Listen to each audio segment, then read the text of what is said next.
Hello everyone, Lori here with Spark and Rose Paper Company, and I am here with another share with a design team project made for Ephemeras Vintage Garden, and I'm using the printable journal kit, DigiKit, Gentlemen and Scholars.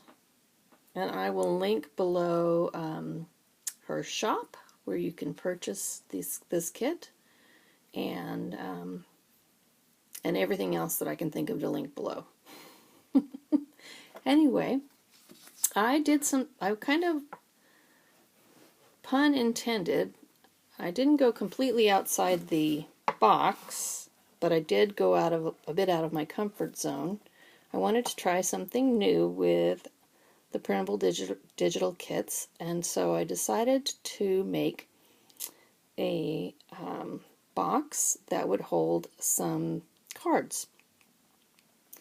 I wanted to use the kit in a unique way, so this background here is actually one of the pages from the kit that I plan on turning into another of these boxes. Box that holds a little magnet clasp there. It holds envelopes and cards. So let me pull out. The box is one of the pages from the kit. As you can tell, it's got this center part here. And I just took it and followed a tutorial, altered it a little bit to suit the size I wanted, and created this box for cards and envelopes. So I'm going to just lay those down. I made the envelopes out of some parchment paper. Actually, it's so old they called it calligraphy paper.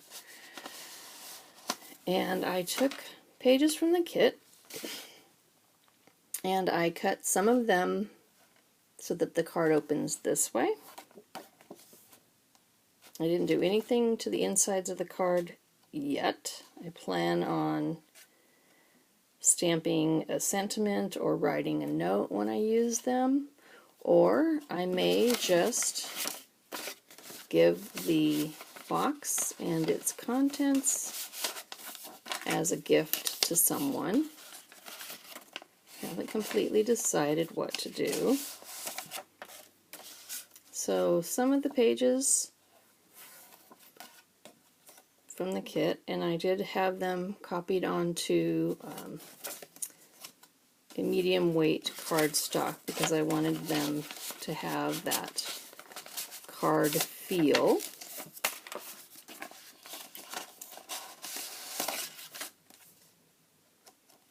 They're all very similar. There's not much different to it. I decided I kind of liked that kind of an opening. Kind of reminded me of a book in a way. And it's not your standard way to open a card this size.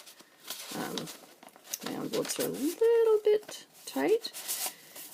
I used the digital kits in their very marginally cut off a little bit of the one edge so that it would be the right size for these particular envelopes in this particular box. And what compelled me to make things this size was I could use start with a full 8.5 by 11 sheet, which is why you see this little bit of this white edge, similar to what is on this. But I kind of liked the look of it. I thought added some interest to it, and but that way I could make this box out of an 8.5 by 8.5 piece of cardstock. So I did cut off a little bit of each of them. And these cards I actually cut the other direction. I cut down the center of the sheet, as you can see, and then I folded it in half that way, so it's standard opening. But I thought it could be fun to, sometimes when I'm writing a note to someone, I use the whole card. So this way you could use the whole card, and they could, I don't know, display it. I wanted to use an envelope that would be a little opaque so you could see a little bit of the image through it. I thought it made it interesting. So this is the other side of that journal page. And once again,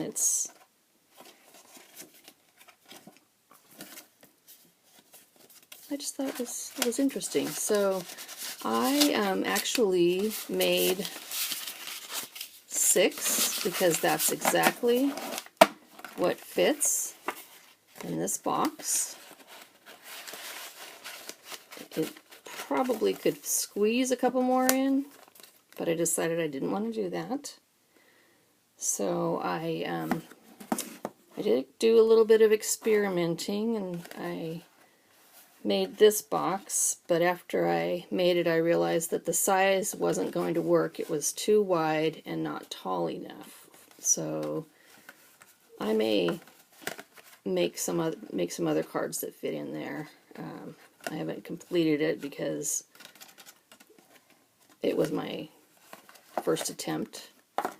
But I have other pages from the kit that I would like to use as cards, and I just couldn't decide which direction to cut, whether to cut down the center or across the middle. So this is going to be a little interactive video. I'm going to show you. They are numbered, and I would like you to tell me what's your opinion. Should this be cut down the center or across the middle? This one is number 1. This is page number 2.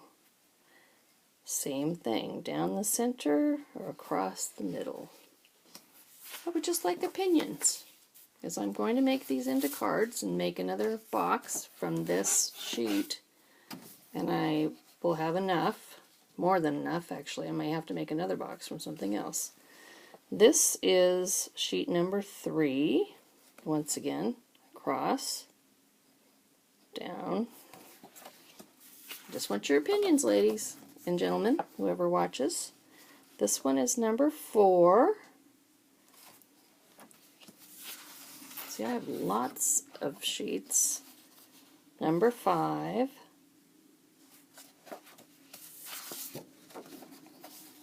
Number 6.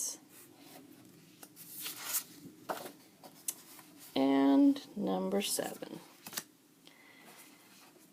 In addition, I did fussy cut this hat out, and I used the hat to cover my magnet, which I think you can almost see in there, that holds this box closed. So I have other images that I can use in addition to that are part of the digital kit. I think she calls them glue book bits. So I will be using that on my next box as well. Anyway, I hope you enjoyed watching. Feel free to leave comments, please, and I will link everything below in the description. Take care. Thanks for watching.